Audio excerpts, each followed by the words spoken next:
Assalamualaikum. This is Almina Fazal, clinical dietitian, Dr. Smart. And this is Dr. Sahar Fatma, registered medical practitioner, Dr. Smart Health Point.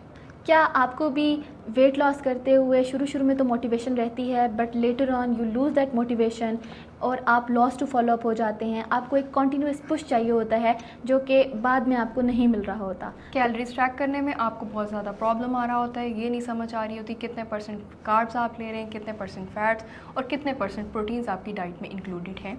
तो doctor smart लाया है आपके इन तमाम मसलों का हल, विच इज़ अ P2F यानी कि path to fitness 40 days weight loss challenge. और ये सुपरवाइज है आपके क्लिनिकल डाइटिशियन से, डॉक्टर से और फार्मडी डॉक्टर से।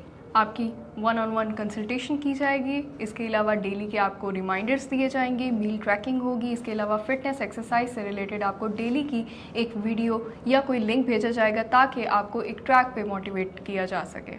एक हैबिट को डेवलप करने में 40 डेज़ लगते हैं, इसीलिए हमने ये सोचा कि इन 40 डेज़ में आपकी वो हैबिट बनाई जाए जिसमें आप हेल्दी ईटिंग करेंगे और उसके साथ साथ वेट लॉस भी करेंगे। और जब आप वेट लॉस करते हैं तो कुछ लोगों को लेथार्जी होती है, कुछ लोगों को मोटिवेशन नहीं मिल रही होती, लॉस टू फॉलो अप रह जाता है। तो इन सारे इश्यूज़ को हल करने के लिए डॉक्टर स्मार्ट लाया है part 2 fitness challenge. So do not miss this opportunity and get yourself registered in our next batch.